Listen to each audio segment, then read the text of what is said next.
Hi, this is Bob Pike. I'm here to talk to you today about children's health. The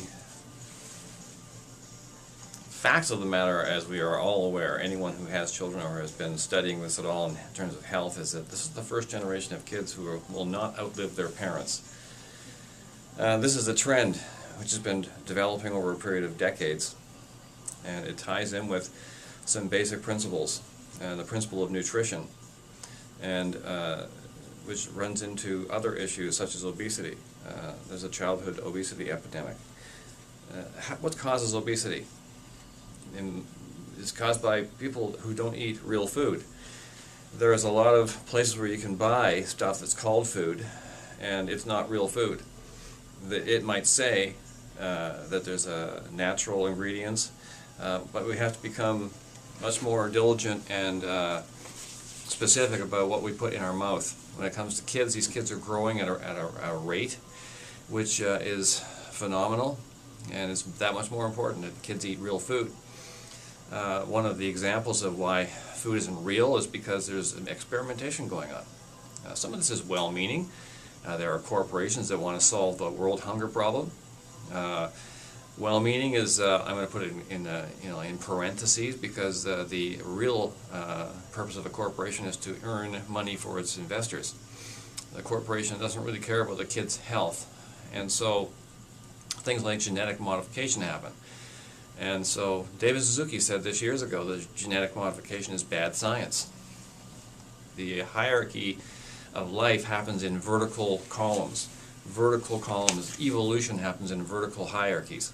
You can't take something from one column and match it horizontally into another column. That's called bad science. When you mess around with genetics that way, it's called mutilation, manipulation, genetic manipulation. So GMO means genetically modified organism. Genetically modified organisms are done by injecting viruses into food substances. Funny, cancer is caused by a virus. Look at the difference, the pandemic of cancer right now. Do you think it might have something to do with genetic modification?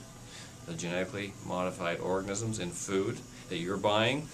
If you're not watching carefully, labels they don't broadcast this stuff. There's a big fight now in California about the need for labeling, proper labeling of substances that are going to shorten lives of people on this planet.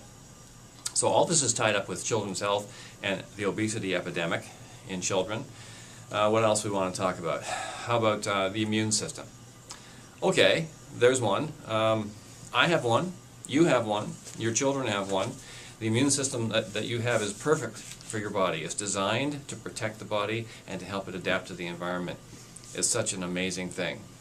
However, once again, you have something called vaccination, which is free. Oh, no, it's not free. It's just that it allows these corporations once again to dip into the income tax fund, that any surplus, they can find it and charge the government for vaccinating the public against anything they want to make up.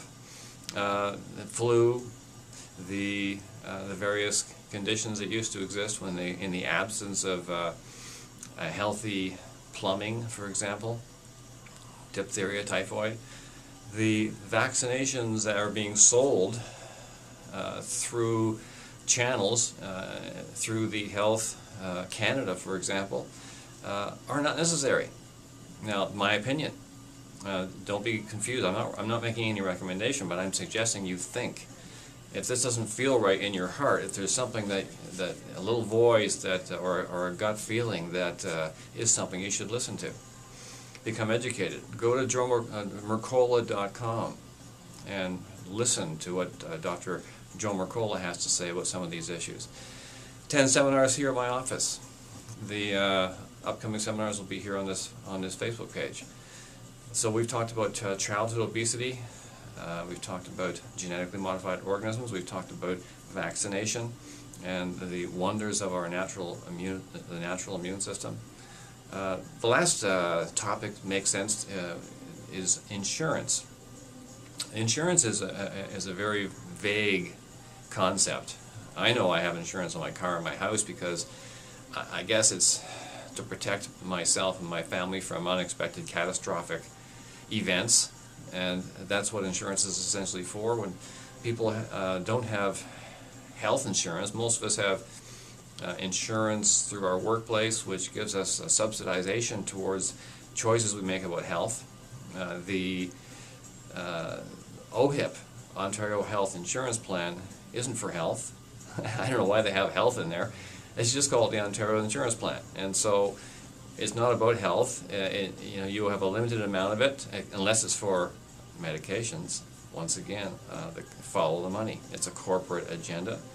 The money that they can charge for these extremely expensive medications is funded once again through our income taxes. So there's just a few topics. My personal comment on insurance is this: the best insurance policy that you can make is by taking care of your health, by having regular chiropractic checkups to make sure your spinal system is firing properly. If you're putting really good food in your body and the cells aren't firing properly, it's like a spark plug. The spark isn't there, the life spark isn't fully there, you're going to get heavier. Your body's not going to be able to burn the food properly. So you want to make sure that the nerve flow is free and that the combustion in your cells is 100%, so that the food you're putting in is going to be fully utilized and you're going to have the energy. You're putting in jet fuel. You don't want to put in some kind of low quality fuel into your Lamborghini. Your body is like a Mercedes. You don't want to treat it like something that you found in a junkyard. Otherwise you'll die way before your time. Just a few thoughts today, and thank you for visiting our Facebook page. Stay well, be healthy.